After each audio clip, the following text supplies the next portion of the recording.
Praise the Lord, hallelujah. खुदावंद यीशु मसीह के नाम में आप सबको एक बार फिर से सलाम। खुदावंद बहुत अच्छा है और अपने लोगों के साथ निरंतर भला बना रहता है। आज एक बार फिर से हम सब खुदा के कलाम पर मनन कर रहे हैं। खुदाना मांगता हूँ अजीज़, खुदा के कलाम में लिखा है, जब इब्रानियों उसका 10 अध्याय और उसकी आप 25 आयत पढ़ते हैं तो वहाँ खुदा के कलाम में एक बात लिखी है और वह इस तरह से लिखा है, हम एक साथ जमा होने से बाज ना आए जिस तरह कुछ की आदत बन गई है। इसके बजाय हम एक दूसरे की हौसला अफजाई करें, खासकर ये बात मद्देनज़र रखकर कि खुदावन के दिन के आने तक। अजीज़, खुदा का कलाम बताता है खुदावंद यीशु मसीह के आने तक इकट्ठा होने से बाज ना आए। ज़्यादा से ज़्यादा इकट्ठा हों, ज़्यादा से ज़्यादा संगति करें, ज़्यादा से ज़्यादा मिलें, खुदावंद की चर्चा करें, उसकी गवाहियों को बाँटें और खुदा के नाम में, उसकी उपस्थिति में, जिसने अपने पुत्र खुदावंद यीशु मसीह की उपस्थिति में हमें बुलाया है, हम बाज ना आए इकट्ठा होने से। अजीज़ों, खुदा का कलाम हमें इस बात की हिदायत देता है कि हम खुदावंद के नाम में इकट्ठा होते रहें, एक दूसरे के साथ मिलें और खुदा की सामर्थ्यों की चर्चा करें। खुदा के कलाम में लिखा है, जब हम इकट्ठे होते हैं तब क्या काम होता है, क्यों हमें और आपको इकट्ठे रहना है। जब आप योएल नबी की किताब पढ़ते हैं और उसका 2 अध्याय और उसकी जब आप 13वीं आयत पढ़ते हैं, उसकी आप 14वीं आयत पढ़ते हैं, लिखा है खुदा के कलाम में, क्या जाने परमेश्वर ऐसी आशीष दे कि हमारी ज़ुबान शुक्रगुज़ारी की ज़ुबान ठहरे। क्या जाने खुदावंद हमारे इकट्ठा होने से हमें ऐसी आशीष दे कि हम खुदा के ज़िंदा गवाह ठहरें।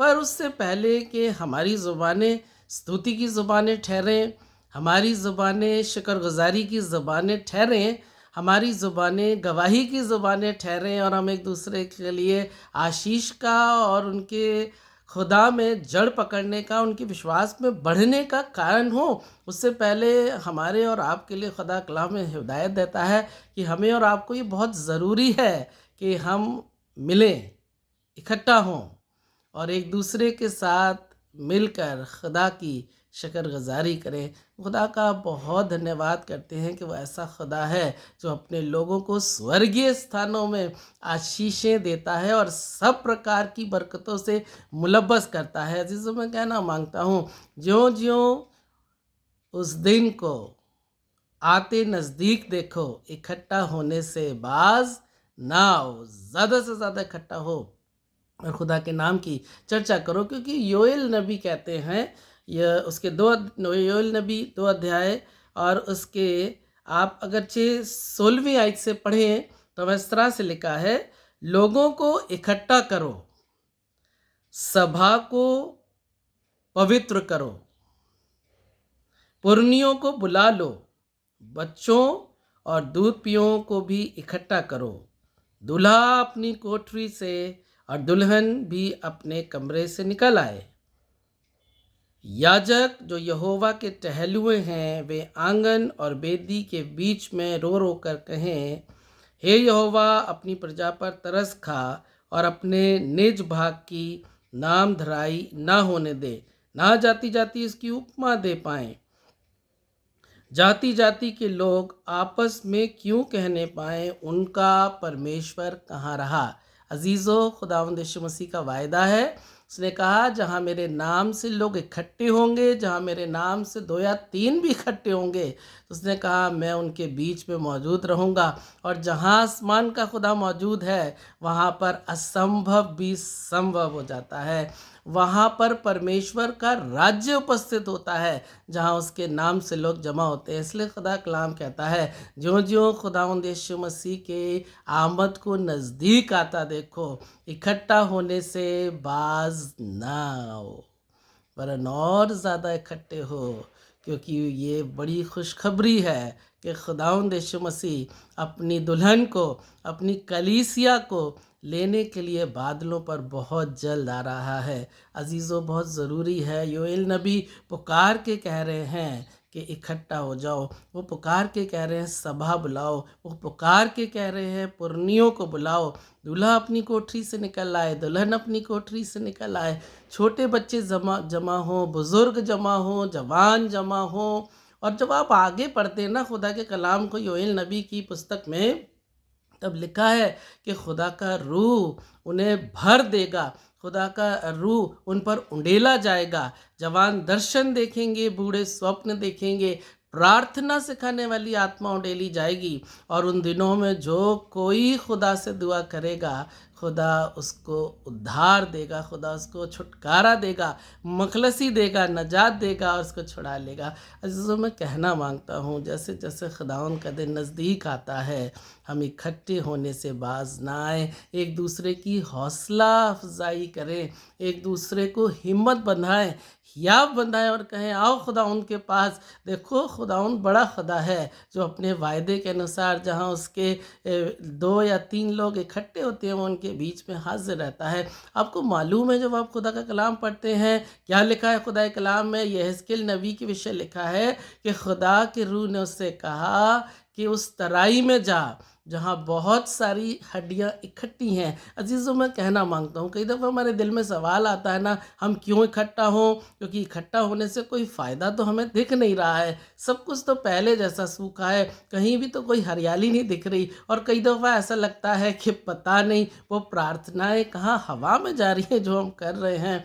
और कई दफ़ा हमें और आपको अपने दिल के मुताबिक चीज़ें नहीं दिखती हैं और हमारा दिल कहता है अरे कुछ भी नहीं हो रहा है, कैसे होगा, कुछ नहीं है पता। पर मैं कहना मांगता हूँ कि अगर आप खुदा के नाम में इकट्ठा होते रहें तो खुदा के बड़े जलाल को अपनी आंखों से देखेंगे और देखेंगे कि खुदा उनकी सामर्थ कैसे काम करती है। तो योएल नबी कहता है जब आप इकट्ठे हो जाओगे तो खुदा का रूह जुम्बिश करेगा और जवान भर दिए जाएंगे, जवान दर्शनों से भर दिए जाएंगे और बुजुर्ग स्वप्नों से भर दिए जाएंगे। और खुदा कलाम बताता है कि सारे घराने, यहाँ तक कि उनके दास और दासियों पर भी खुदा अपने आत्मा को उंडेलेगा। पर ये कब होगा? जब वो इकट्ठे होंगे, जब वो तौबा की हालत में आएंगे, जब वो खुदा के हुजूर आके अपने जीवनों को उंडेल देंगे, तब खुदा की सामर्थ कार्य करेगी। जिसमें बताना मांगता हूँ वो हड्डियाँ इकट्ठी तो थीं। यहेजकेल जब आप पढ़ते हैं 37 चैप्टर, तब वहाँ लिखा है 37 अध्याय में कि वो हड्डियाँ जो हैं इकट्ठा थीं उस तराई में, उस वादी में। और खुदा का रूह यहेजकेल को ले गया और खुदा ने उससे कहा क्या ये जी सकते हैं? तो खुदा कलाम में लिखा है यहेजकेल नबी ने कहा तू आप ही जानता है। तो खुदा ने उसको हिदायत दी, उसने कहा भविष्यवाणी कर और खुदा का वचन कहे। तो यहेजकेल नबी ने कहा ऐ सूखी हड्डियों खुदा का कलाम सुनो, और वो उनसे हम कलाम हुआ। और मैं कहना मांगता हूँ ऐसे ही जब हम इकट्ठा होते हैं हमारे बीच में जो सूखापन है वो जाता रहता है। हमारी मजलिस में, हमारे हमारे सभा में अगर कोई गरीब है तो उसकी गरीबी जाती रहती है, अगर कोई फाका कशी झेल रहा है तो उसकी फाका कशी चली जाती है, अगर कोई बीमार है तो वो चंगा हो जाता है, अगर किसी के लिए रास्ते नहीं खुल रहे हैं तो हमारे और आपके इकट्ठा होने से उसके लिए रास्ते खुल जाते हैं। क्योंकि जहाँ हम इकट्ठे होते हैं खुदा यीशु मसीह के नाम में, वहाँ खुदा की उपस्थिति होती है, वहाँ खुदा खुद अपने लोगों के बीच में अपने राज्य को स्थापित करता है।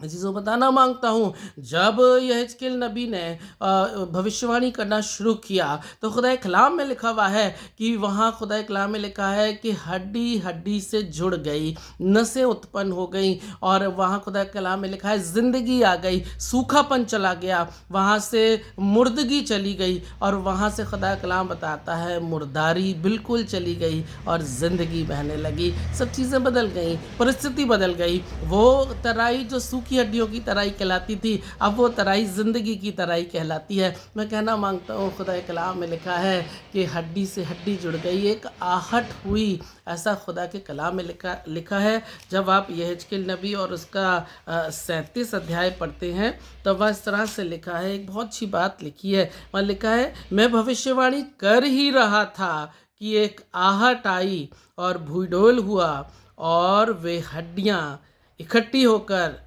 हड्डी से हड्डी जुड़ गई। और मैं देखता रहा कि उनमें नसें उत्पन्न हुई और मांस चढ़ा और वे ऊपर चमड़े से ढप गईं, परंतु उनमें सांस कुछ ना थी।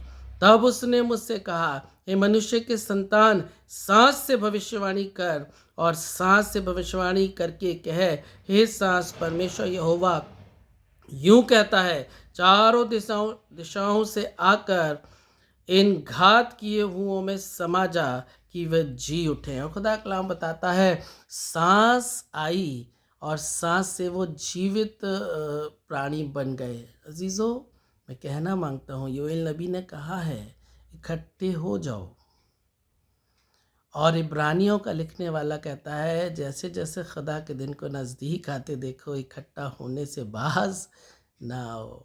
जब आप इकट्ठे होंगे और जब कलाम आपके बीच में प्रवाहित होगा, वचन की सामर्थ क्रियान्वित होगी और खुदा का रूह जब जुम्बिश करेगा और जब खुदा की पवित्र उपस्थिति आपके बीच में होगी उसके वायदे के अनुसार, तो अजीज़ों, ज़िंदगी आएगी, सूखापन चला जाएगा, गरीबी चली जाएगी, फाका कशी चली जाएगी, बीमारी चली जाएगी और आप बदल के कुछ और ही मनुष्य हो जाएंगे।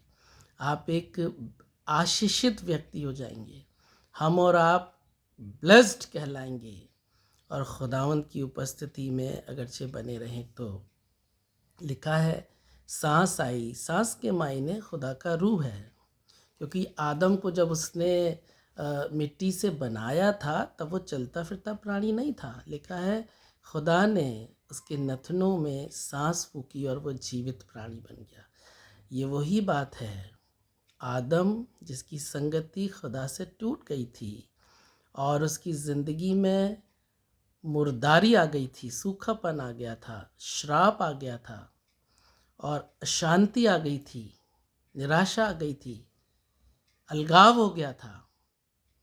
मैं बताना मांगता हूँ, वही सूखी हड्डियों से जब कलाम किया गया तो वो आदम की मानिंद जुड़ तो गई थीं, नसें तो आ गई थीं, मांस तो उनके चढ़ गया था, पर खुदा का कलाम जब आप पढ़ेंगे 37 अध्याय यहेजकेल का, तो लिखा है कि उनके अंदर सांस नहीं थी। इकट्ठा तो थी, सब इकट्ठा थे, पर सांस नहीं थी, सूखापन था, जिंदगी नहीं थी, सब बेकार था बगैर सांस के।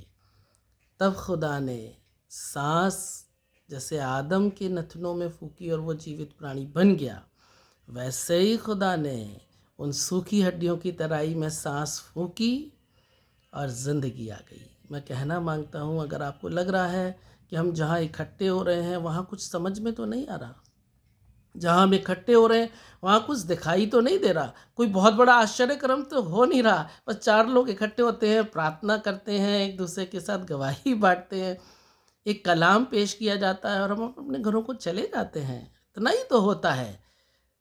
चलो अगली दफ़ा हम नहीं ऐसा करेंगे।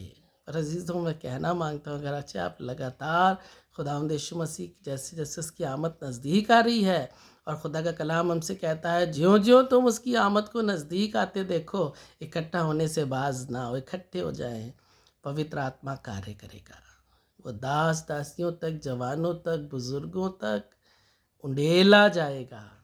ये खुदा का वायदा है जो हाँ और आमीन के साथ पूरा होगा। इसलिए हम सब ये करें कि जैसे जैसे खुदा की आमद को नज़दीक आते देखें, इकट्ठा होने से बाज ना आए। क्या जाने वो ऐसी आशीष दे कि हमारी ज़ुबानें शुक्रगुज़ारी की ज़ुबानें ठहरें। क्या जाने वो ऐसी आशीष दे कि हमारी जीवन उसके ज़िंदा गवाह ठहरें और बहुत सी रूहों को हम जीतने वाले और उसके गले में शामिल करने वाले ठहरे। खुदा आप सबको बहुत बरकत दे। खुदा